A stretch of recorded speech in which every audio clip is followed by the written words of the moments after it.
Hello friends, welcome to new knowledge campus. MPSC combined गट ब, गट क या परीक्षांच्या तयारीसाठी आपण आधुनिक भारताचा इतिहास या घटकाची PYQ सिरीज स्टार्ट केलेली आहे.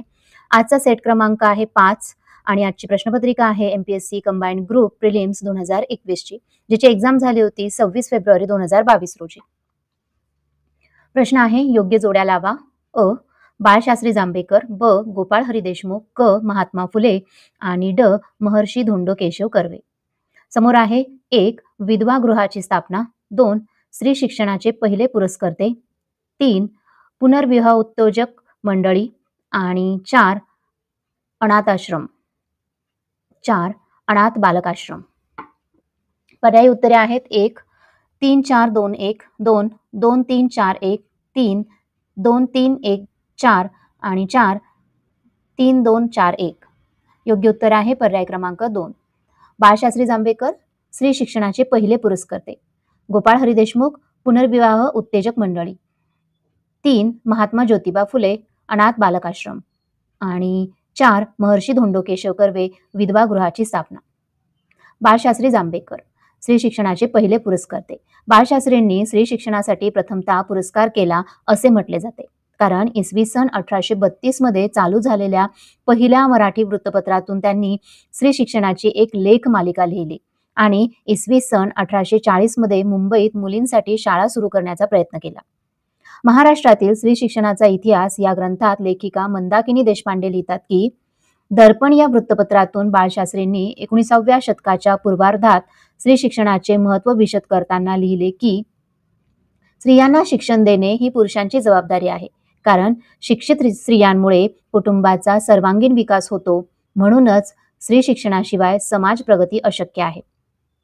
गोपाळ हरी देशमुख पुनर्विवाह उत्तेजक मंडळ.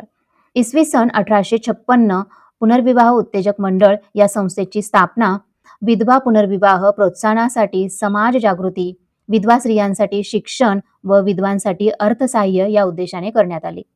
गोपाळ हरी देशमुख यांनी लोकहितवादी या नावाने लेखन केले. विधवा विवाहास उत्तेजन देण्याबरोबरच विधवा पुनर्विवाह विरोधी रूढींवर टीका करणाऱ्या लोकहितवादींनी इसवी सन 1856 मध्ये ब्रिटिश सरकारने मंजूर केलेल्या हिंदू विधवा पुनर्विवाह कायदा 1856 ला पाठिंबा दिला. महात्मा ज्योतिबा फुले अनाथ बालकाश्रम स्थापना. इसवी सन 1853 मध्ये महात्मा फुलेंनी त्यांची पत्नी सावित्रीबाईंच्या साहाय्याने पुण्यात स्वतःच्या घरात बालहत्या प्रतिबंधक गृह किंवा अनाथ बालक आश्रमाची स्थापना केली. हे आश्रम समाजातील सवर्ण, शूद्र, अतिशूद्र अशा सर्व घटकातील अनाथ मुलामुलींसाठी खुले होते.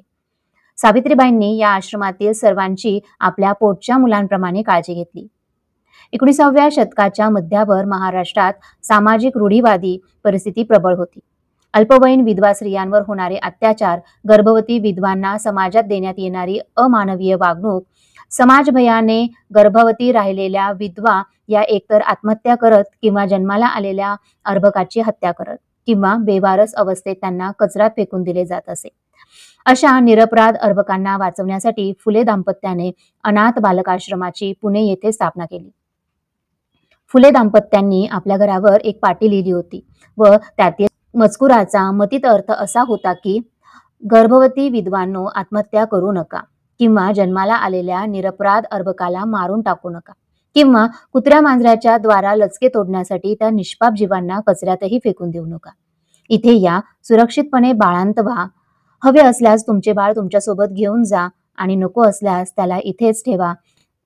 आम्ही निपुत्रिक पती-पत्नी त्या बाळाचे पालक होऊ, त्या बाळाचे पालन पोषण करून मोठे करू आणि शिक्षण देऊन एक जागरूक नागरिक बनवू. महर्षी धोंडो केशव कर्वे 1858 ते 1962 विधवा गृहाची स्थापना. महर्षी धोंडो केशव कर्वे यांनी 19व्या शतकाच्या अखेरीस विधवा स्त्रियांच्या कल्याणासाठी क्रांतिकारी कार्य केले. त्यांनी समाजातील विधवा स्त्रियांना शिक्षण, पुनर्विवाह आणि स्वावलंबनाच्या दिशेने प्रेरित करण्यासाठी अनेक उपक्रम राबविले. इसवी सन 1896 मध्ये त्यांनी विधवा विवाह प्रोत्साहन मंडळी ही संस्था स्थापन केली, ज्याचा उद्देश विधवा विवाहाला सामाजिक मान्यता मिळवून देणे आणि विधवा स्त्रियांना नवजीवनाची संधी उपलब्ध करून देणे हा होता. या मंडळाच्या साहाय्याने सन 1900 मध्ये पुणे येथे हिंदू विधवा आश्रमाची स्थापना करण्यात आली. या संस्थेचे उद्दिष्ट विधवा स्त्रियांना शैक्षणिक आणि व्यावसायिक प्रशिक्षण देणे, त्यांच्यासाठी सुरक्षित आश्रयस्थान निर्माण करणे आणि सामाजिक बहिष्कारास तोंड देण्यासाठी त्यांच्यात आत्मविश्वास व क्षमता निर्माण करणे हे होते. महर्षी कर्वे यांनी विधवा स्त्रियांना स्वतःच्या पायावर उभे राहण्यासाठी सक्षम बनवण्याचा प्रयत्न केला आणि त्यांच्या कार्यामुळे समाजात स्त्री सुधारणेच्या दिशेने महत्त्वपूर्ण पाऊल पडले. पुढचा प्रश्न, नारायण मेघाजी लोखंडे यांनी कोणत्या वृत्तपत्रातून कामगारांच्या प्रश्नांना वाचा फोडली? ऑप्शन्स आहे 1. समाचार चंद्रिका, 2. प्रभाकर, 3. दीनबंधू, 4. ज्ञानप्रकाश. योग्य उत्तर आहे पर्याय क्रमांक 3 दीनबंधू. दीनबंधू या वृत्तपत्रातून नारायण मेघाजी लोखंडे यांनी कामगारांच्या प्रश्नांना वाचा फोडली, म्हणून त्यांना भारतीय कामगार संघटनेचे जनक म्हणतात. इसवी सन 1877 मध्ये मुंबई येथून नारायण मेघाजी लोखंडे यांनी मराठीतून दीनबंधू हे वृत्तपत्र प्रसारित करण्यास प्रारंभ केला. या वृत्तपत्राचे संपादक म्हणून नारायण मेघाजी लोखंडे आणि सहाय्यक संपादक म्हणून अनंत लक्ष्मण कान्हेरे यांनी कार्य केले. या वृत्तपत्रातून कामगारांचे कामाचे तास, मजुरीचा प्रश्न, सामाजिक सुधारणा, स्त्री शिक्षण, बाल कामगार प्रश्न इत्यादी प्रश्नांना वाचा फोडण्यात आले. परंतु इसवी सन 1927 मध्ये नारायण मेघाजी लोखंडे यांच्या मृत्यूनंतर या वृत्तपत्राला आर्थिक अडचणींना सामोरे जावे लागले आणि त्यातूनच पुढे 1928 मध्ये हे वृत्तपत्र बंद पडले. Doctor R.D. परांजपे यांच्या नारायण मेघाजी लोखंडे चरित्र आणि कार्य या ग्रंथात असे नमूद केले आहे की लोखंडे यांनी स्थापन केलेले दीनबंधू हे वृत्तपत्र भारतातील कामगार चळवळीच्या इतिहासातील एक सुवर्णपान ठरते. या वृत्तपत्राच्या माध्यमातून नारायण मेघाजी लोखंडे यांनी कामगार वर्गाला संघटित केले, त्यांच्या हक्कांसाठी आवाज उठविला आणि भारतात कामगार चळवळीचा पाया घातला. यामुळे दीनबंधू हे केवळ एक वृत्तपत्र नव्हते, तर सामाजिक क्रांतीचे प्रभावी साधन होते. लोखंडे यांच्या लेखनातून कामगारांच्या समस्या, त्यांच्या शोषणाविरोधातील लढा, सामाजिक समतेचा संदेश प्रभावीपणे प्रसारित झाला. त्यांच्या कार्यामुळे कामगार चळवळ एक सशक्त सामाजिक आंदोलन बनली आणि दीनबंधू हे माध्यम त्या परिवर्तनाचे प्रेरणास्थान ठरले. पुढचा प्रश्न, खालील जोड्या लावा. अ. पंडिता रमाबाई, ब. रमाबाई रानडे, क. ताराबाई शिंदे, ड. जनाक्का शिंदे. समोर आहे 1. स्त्री पुरुष तुलना ग्रंथ, 2. निराश्रित सेवा सदनाची स्थापना, 3. शारदा सदनची स्थापना, 4. हिंदू लेडीज सोशल क्लबची स्थापना. पर्यायी उत्तरे आहेत 1. 2 3 4 1, 2. 1 4 3 2, 3. 3 4 1 2, 4. 4 2 3 1. योग्य उत्तर आहे पर्याय क्रमांक 3. पंडिता रमाबाई शारदा सदनची स्थापना, रमाबाई रानडे हिंदू लेडीज क्लबची स्थापना, ताराबाई शिंदे स्त्री पुरुष तुलना ग्रंथ, जनाक्का शिंदे निराश्रित सेवा सदन. पंडिता रमाबाई 1858 ते 1922 शारदा सदनची स्थापना. शारदा सदन स्त्री शिक्षण आणि विधवा पुनर्वसनाचा क्रांतिकारी अध्याय. इसवी सन 1889 मध्ये पंडिता रमाबाई यांनी मुंबई येथे शारदा सदन या संस्थेची स्थापना केली. पुढे 1890 मध्ये ही संस्था पुणे येथे हलविण्यात आली. शारदा सदन हे केवळ एक आश्रयस्थान नव्हते, तर विधवा स्त्रियांसाठीचे शैक्षणिक आणि सामाजिक क्रांतीचे केंद्र होते. इसवी सन 1896 मध्ये केडगाव येथे या संस्थेने कृषी शिक्षण आणि इतर व्यावसायिक प्रशिक्षण देणाऱ्या केंद्राची सुरुवात केली. संस्थेची उद्दिष्टे बहुपदरी होती. विधवांच्या सर्वांगीण विकासासाठी विविध उपक्रम राबवले गेले. उदाहरणार्थ विधवा पुनर्विवाहाला प्रोत्साहन देणे, व्यावसायिक कौशल्यांचे प्रशिक्षण आणि रोजगार निर्मितीच्या माध्यमातून महिला सक्षमीकरण हे या संस्थेच्या कार्याचे मुख्य आधारस्तंभ होते. S.R. कानेटकर यांच्या पंडिता रमाबाई चरित्र आणि कार्य या ग्रंथात नमूद केले आहे की शारदा सदनने विधवा स्त्रियांसाठी एक क्रांतिकारी मार्ग मोकळा केला. रमाबाईंच्या कार्यामुळे स्त्री शिक्षणाला चालना मिळाली आणि सामाजिक पुनर्रचनेचा पाया घातला गेला. या संस्थेत सुमारे 2000 विधवा स्त्रियांना प्रशिक्षण देण्यात आले होते, जे त्या काळात एक अभूतपूर्व सामाजिक परिवर्तन मानले जाते. हिंदू लेडीज क्लब रमाबाई रानडे यांचे स्त्री जागृतीचे क्रांतिकारी पाऊल. रमाबाई रानडे यांनी इसवी सन 1904 मध्ये पुणे येथे हिंदू लेडीज क्लबची स्थापना केली. हे क्लब त्या काळातील स्त्रियांसाठी सामाजिक, शैक्षणिक आणि सांस्कृतिक जागृतीचे केंद्र ठरले. क्लबचे सदस्यत्व मिळवण्यासाठी जात, धर्म आणि वय याची कोणतीही अट नव्हती. फक्त वार्षिक 2 रुपये शुल्क भरणे आवश्यक होते. प्रारंभी 50हून अधिक स्त्रियांनी सदस्यत्व घेतले होते. हे त्या काळातील स्त्री सहभागाचे महत्त्वाचे उदाहरण मानले जाते. या क्लबच्या माध्यमातून महिला शिक्षणाचा प्रसार, सामाजिक जागृती आणि स्त्रियांसाठी व्याख्याने व चर्चासत्रे आयोजित केली जात असे. संस्थेने साप्ताहिक व्याख्यानमाला, वाचनालय सेवा, शिल्पकला व हस्तकला, शैक्षणिक वर्ग, सामाजिक कुप्रथांविरोधात अभियान, साहित्य संमेलन आणि वार्षिक उत्सव यांसारखे उपक्रम राबविले. या उपक्रमांमुळे स्त्रियांच्या आत्मविश्वासात आणि सामाजिक सहभागात लक्षणीय वाढ झाली. रमाबाई रानडे यांनी आपल्या आत्मचरित्र himself autobiography of A Hindu lady मध्ये नमूद केले आहे की हिंदू लेडीज क्लबच्या अनुभवामुळेच पुण्यात हुजूरपागा येथे महिलांच्या सर्वांगीण उन्नतीसाठी सेवा सदन ही संस्था उभारता आली. हे विधान त्यांच्या कार्याची साखळी स्पष्ट करते. क्लब हे केवळ एक संस्था नव्हते, तर स्त्री सक्षमीकरणाच्या व्यापक चळवळीचे प्रारंभिक केंद्र होते. ताराबाई शिंदे, स्त्री पुरुष तुलना ग्रंथ आणि सामाजिक विचारसरणी. ताराबाई शिंदे यांनी लिहिलेला स्त्री पुरुष तुलना हा निबंध इसवी सन 1882 मध्ये प्रकाशित झाला. या लेखनाचा उद्देश पुणे वैभव या साप्ताहिकात छापून आलेल्या एका लेखाला प्रत्युत्तर देणे होता. त्या लेखात एका विधवा स्त्रीवर झालेल्या अत्याचारानंतर ती गर्भवती राहिल्याची घटना मांडली होती आणि संपादकाने त्या स्त्रीला दोषी ठरवून संबंधित पुरुषाला निर्दोष मानले होते. या लिंगभेदात्मक दृष्टिकोनाविरोधात ताराबाई शिंदे यांनी फक्त 52 पानांचा निबंध लिहून समाजातील स्त्रीविरोधी मानसिकतेचा आणि दुहेरी नैतिकतेचा पर्दाफाश केला. पुढे याच निबंधाचे स्त्री पुरुष तुलना या नावाने पुस्तक रूपात प्रकाशन झाले. या ग्रंथात त्यांनी स्त्री पुरुष समानतेचा पुरस्कार केला आणि लिंग आधारित दुटप्पीपणा, भावनात्मक अन्याय आणि सामाजिक रूढी यावर प्रखर टीका केली. त्यांनी विचारले की पुरुषाला ज्या भावना असतात त्या स्त्रीलाही असतात, मग स्त्रीच्या भावनांना दुय्यम का मानले जाते? त्यांनी स्त्रियांच्या शिक्षणाचा हक्क, विवाह स्वातंत्र्य आणि सामाजिक सन्मानाचा अधिकार ठामपणे मागितला. पुरुषांच्या दांभिक, स्वार्थी आणि विषय लालसी वृत्तीचे विश्लेषण करताना त्यांनी स्त्रियांच्या प्रामाणिक, प्रेमळ आणि सहनशील स्वभावाची तुलना केली. या ग्रंथात जात आणि पितृसत्ता या 2 शोषण व्यवस्थांवरही त्यांनी तितकाच प्रखर प्रहार केला. ताराबाई शिंदे या सत्यशोधक समाजाच्या सक्रिय सदस्या होत्या. त्यामुळे त्यांच्या विचारसरणीत सामाजिक समता, स्त्री पुरुष समानता आणि जातीय निर्मूलन हे तिन्ही धागे एकत्र गुंफलेले आहेत. त्यांच्या लेखन शैलीत तर्कशुद्धता, निर्भीडपणा आणि सामाजिक संवेदनशीलता यांचा संगम दिसून येतो.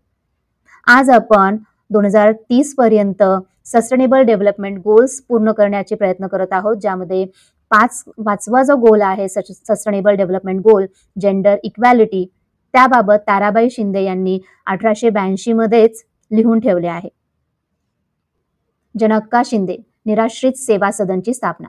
जनक्का शिंदे या थोर समाजसुधारक विठ्ठल रामजी शिंदे यांच्या कनिष्ठ भगिनी होत्या. त्यांनी 21 मे 1907 रोजी निराश्रित सेवा सदन या संस्थेची उभारणी केली. या संस्थेचा मुख्य उद्देश असा होता की निराधार स्त्रियांना आश्रयस्थान आणि रोजगार प्रशिक्षण मिळवून द्यावे. संस्थेत येणाऱ्या स्त्रियांना शिवणकाम, विणकाम, स्वयंपाक इत्यादी उपयुक्त कौशल्य शिकवण्यात येत असे. त्याचबरोबर समाजातील अस्पृश्य आणि दलित वर्गाच्या हितासाठी आरोग्य सेवा, भजने, आध्यात्मिक मार्गदर्शन करण्याचे कार्य संस्थेने पार पाडले. पुढचा प्रश्न, इसवी सन 1849 मध्ये मुंबई येथे स्थापन झालेल्या परमहंस सभेचा खालीलपैकी कोणत्या सुधारणांवर भर होता? अ. विधवा पुनर्विवाह, ब. स्त्री शिक्षण, क. जाती बंधने तोडणे, ड. मूर्तिपूजा मान्य. वरील कोणते विधान किंवा विधाने बरोबर आहेत किंवा आहे? 1. फक्त अ आणि ब, 2. फक्त ब आणि क, 3. फक्त क आणि 4. फक्त अ, क आणि ड. योग्य उत्तर आहे पर्याय क्रमांक 3. इसवी सन 1849 मध्ये मुंबई येथे परमहंस सभा या संस्थेची स्थापना करण्यात आली. या संस्थेचा मुख्य उद्देश जातीभेद दूर करणे, अस्पृश्यता निर्मूलन आणि सामाजिक समतेचा प्रसार करणे हा होता. या संस्थेच्या स्थापनेत दादोबा पांडुरंग, त्याचबरोबर खेडकर, डॉक्टर भाऊ दाजी लाड आणि दुर्गाराम मच्छाराम मेहता यांचा समावेश होता. दादोबा पांडुरंग यांनी परमहंस मंडळी नावाचा ग्रंथ लिहून संस्थेचे तत्वज्ञान आणि उद्दिष्टे स्पष्ट केली. या सभेने केवळ चर्चेपुरते मर्यादित कार्य न करता समाजापुढे प्रत्यक्ष उदाहरण ठेवण्याचा प्रयत्न केला. सभेची कार्यपद्धती त्या काळात अतिशय क्रांतिकारी मानली जात होती. सर्व जाती धर्माचे सदस्य एकत्र सहभोजन करत असत, जे त्या काळातील सामाजिक रूढींना आव्हान देणारे होते. रूढीवादी समाजाचा तीव्र विरोध असूनही सभेने आपले कार्य चालू ठेवले. सामाजिक बहिष्काराची भीती असल्यामुळे सभेचे स्वरूप काही काळ गुप्त ठेवण्यात आले. परमहंस सभेच्या प्रमुख कार्यांमध्ये अस्पृश्य जातींना मुख्य प्रवाहात आणणे, स्त्री शिक्षणाचा पुरस्कार, विधवा पुनर्विवाहासाठी जनजागृती, अंधश्रद्धा, जादूटोणा आणि अघोरी प्रथांविरोधात अभियान. परमहंस सभा ही महाराष्ट्रातील सामाजिक सुधारणा चळवळीतील एक मैलाचा दगड मानली जाते. स्थापनेनंतर नाशिक, पुणे, अहमदनगर येथेही शाखा स्थापन करण्यात आल्या. दादोबा पांडुरंग यांच्या या प्रयत्नांमुळे पुढे प्रार्थना समाज आणि सत्यशोधक समाज यांसारख्या संस्थांसाठी मार्ग मोकळा झाला. पुढचा प्रश्न, भारतीय कामगार वर्गाचा उदय व कामगार चळवळ याविषयी जोड्या लावा. अ. नारायण मेघाजी लोखंडे, ब. महात्मा गांधी, क. बी.पी. वाडिया, ड. लाला लजपत राय. समोर आहे 1. ऑल इंडिया ट्रेड युनियन काँग्रेसचे पहिले अध्यक्ष. 2. मद्रास लेबर युनियन या कामगार संघटनेची स्थापना. 3. अहमदाबाद टेक्सटाईल लेबर असोसिएशनची स्थापना. 4. दीनबंधू वृत्तपत्रातून कामगारांचे प्रश्न मांडले. पर्यायी उत्तरे आहेत 1. 4, 3, 2, 1, 2, 3, 4, 1, 2, 3, 2, 1, 4, 3, 4, 4, 1, 2, 3. योग्य उत्तर आहे पर्याय क्रमांक 1. नारायण मेघाजी लोखंडे दीनबंधू वृत्तपत्रातून कामगारांचे प्रश्न मांडले. महात्मा गांधीजींनी अहमदाबाद टेक्सटाईल लेबर असोसिएशनची स्थापना केली. बी.पी. वाडिया मद्रास लेबर युनियनची स्थापना. लाला लजपत राय हे ऑल इंडिया ट्रेड युनियन काँग्रेसचे पहिले अध्यक्ष. पुढचा प्रश्न, वसाहतवादाचे भारतीयांच्या जीवनावर झालेले परिणाम संबंधित खालील विचार किंवा विधाने कोणी मांडलेत? अ. हिंदुस्थानची लक्ष्मी दर्यापार जाऊ लागली. ब. आर्थिक निस्सारणामुळे जगातील सर्वात समृद्ध भारत देशास दरिद्री बनवले आहे. क. भारताचे आर्थिक शोषण हे खंडणीसारखे आहे. ड. हाती तलवार धरून आपल्या व्यापाराची व्यवस्था लावण्याची वेळ आली आहे. पर्यायी उत्तरे आहेत, क्रम दिलेला आहे व्यक्तींचा. 1. रमेशचंद्र दत्त, न्यायमूर्ती रानडे, सर जॉर्ज ऑक्सडेन, लोकहितवादी गोपाळ हरी देशमुख. 2. न्यायमूर्ती रानडे, सर जॉर्ज ऑक्सडेन, रमेशचंद्र दत्त, लोकहितवादी गोपाळ हरी देशमुख.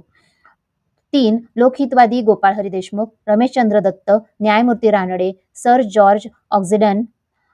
4. न्यायमूर्ती रानडे, लोकहितवादी गोपाळ हरी देशमुख, सर जॉर्ज ऑक्सडेन आणि रमेशचंद्र दत्त. योग्य उत्तर आहे पर्याय क्रमांक 3.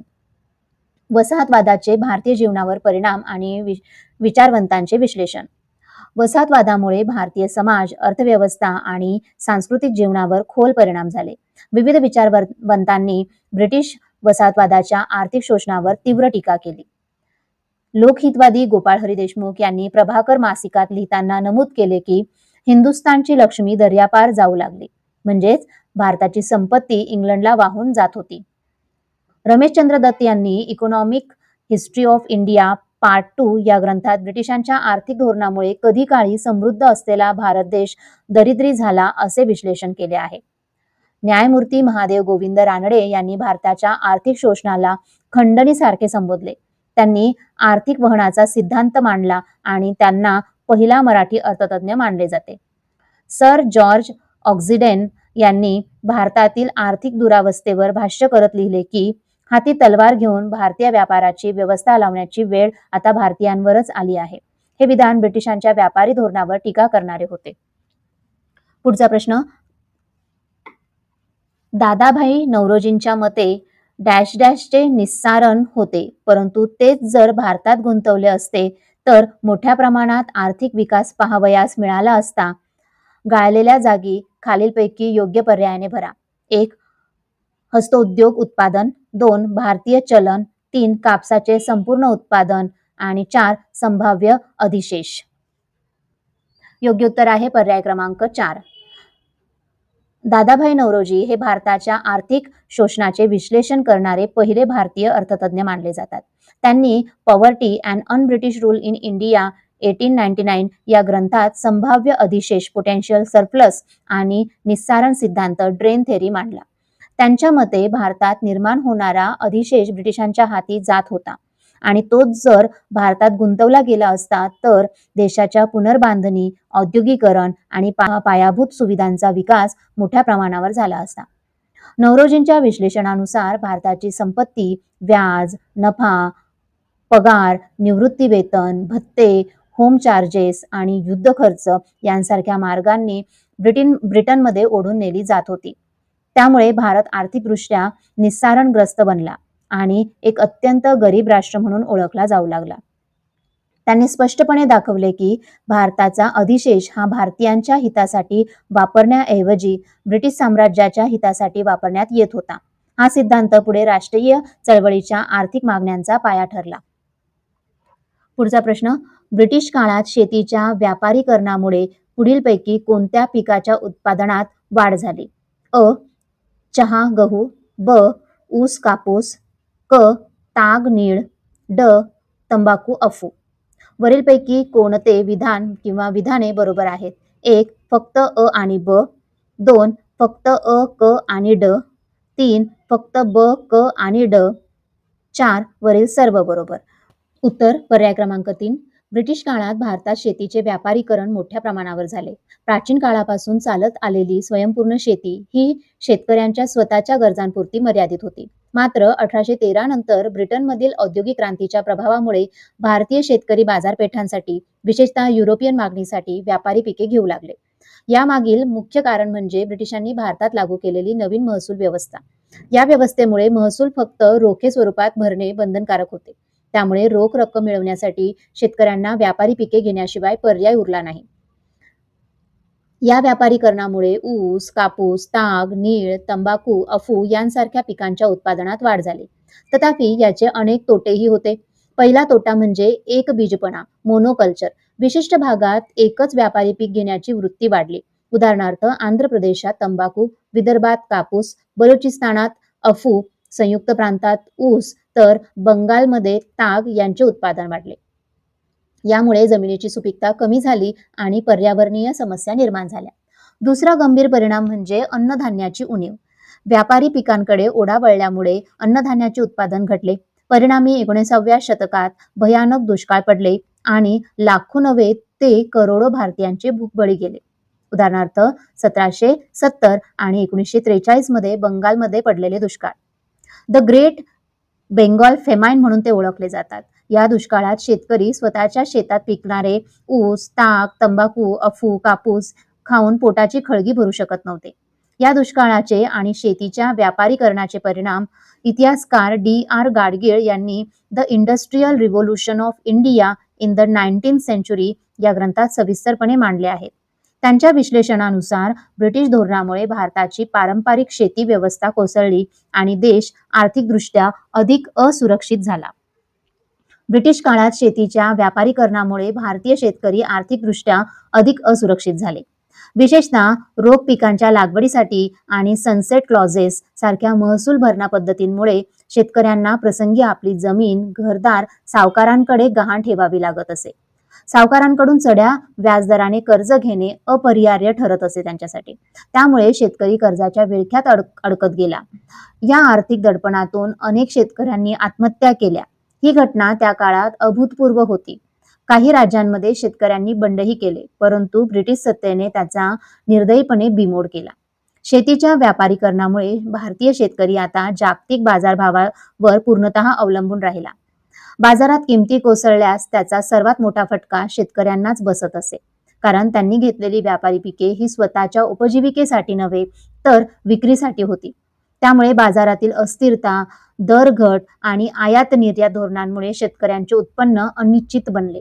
हे चित्र केवळ आर्थिक शोषणाचे नव्हे तर सामाजिक अस्थैर्याचेही प्रतीक ठरले.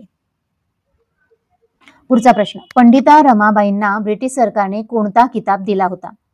1. कैसरे हिंद, 2. कैसरे हिंदू, 3. कैसरे लेडी आणि 4. Indian super lady. योग्य उत्तर आहे पर्याय क्रमांक 1. पंडिता रमाबाई यांचे कार्य आणि सन्मान. पंडिता रमाबाई या भारतातील अग्रगण्य समाजसुधारक, शिक्षण तज्ज्ञ आणि स्त्रीमुक्तीच्या पुरस्कर्त्या होत्या. त्यांना पंडिता आणि सरस्वती हे किताब त्यांच्या विद्वत्तेच्या आणि संस्कृत ज्ञानाच्या गौरवासाठी देण्यात आले. त्यांनी स्त्री शिक्षण, विधवा कल्याण, विधवा पुनर्विवाह यासाठी महत्त्वपूर्ण कार्य केले. त्यांच्या सामाजिक योगदानाची दखल घेत ब्रिटिश सरकारने त्यांना 1919 मध्ये कैसर-ए-हिंद हा किताब देऊन सन्मानित केले. रमाबाईंचे लेखनही तितकेच प्रभावी होते. त्यांनी स्त्री धर्मनीती, the high caste Hindu woman, बायबलची मराठी आवृत्ती आणि प्रभू येशू ख्रिस्ताचे मराठीतील चरित्र यांसारखी साहित्य निर्मिती केली. त्यांच्या लेखनातून त्यांनी भारतीय स्त्रियांच्या सामाजिक स्थितीवर प्रकाश टाकला आणि सुधारणा घडवून आणण्यासाठी विचारमंथन घडवले. पुढचा प्रश्न, आदिवासी शेतकऱ्यांच्या क्रांतीचा पहिला नायक कोण होता? अ. बाबा भांड, ब. बिजनिया, क. कजर सिंग, ड. तंट्या भिल्ल. वरीलपैकी कोणते विधान किंवा विधाने बरोबर आहेत? 1. फक्त अ आणि ब, 2. फक्त क आणि ड, 3. फक्त ब, 4. फक्त ड. योग्य उत्तर आहे पर्याय क्रमांक 4. तंट्या भिल्ल हे भारतीय शेतकऱ्यांच्या सशस्त्र उठावाचे पहिले क्रांतिकारी नेतृत्व होते. त्यांनी 1878 ते 1889 दरम्यान ब्रिटिश सत्तेविरुद्ध समांतर शासन चालविले. तंट्या भिल्ल यांचा जन्म 4 एप्रिल 1842 रोजी मध्य प्रदेशातील खांडवा जिल्ह्यातील बडदा या गावात झाला. ते भिल्ल समाजाचे प्रतिनिधी होते आणि त्यांनी आदिवासींच्या हक्कांसाठी ब्रिटिश सत्तेविरुद्ध सशस्त्र लढा दिला. 1878 ते 1889 या काळात त्यांनी बैतूल, होशंगाबाद आणि महाराष्ट्र छत्तीसगड सीमावर्ती भागात समांतर शासन चालविले. त्यांनी आदिवासी समाजाला एकत्र करून अन्यायाविरुद्ध बंड पुकारले. त्यामुळे त्यांना भारतीय रॉबिनहूड किंवा जननायक तंटा मामा म्हणून ओळखले जाऊ लागले. ब्रिटिश सरकारने त्यांना पकडण्यासाठी 10,500चा इनाम जाहीर केला होता, जो त्या काळात अत्यंत मोठी रक्कम मानली जात होती. त्यांच्या लढ्यात महादेव शैली, कालबाबा, भीमनायक हे प्रमुख सहकारी होते, जे स्वतःही आदिवासी समाजातील लढय्ये होते. तंट्या भिल्ल यांचे कार्य केवळ सशस्त्र बंडापुरते मर्यादित नव्हते, तर त्यांनी स्थानिक प्रशासन, न्याय आणि लोकहिताचे निर्णय घेऊन समांतर सत्ता निर्माण केली होती. इतिहासकार आणि संशोधक तंटा भिल्ल यांना आदिवासी स्वातंत्र्य लढ्याचा आद्य नायक मानतात.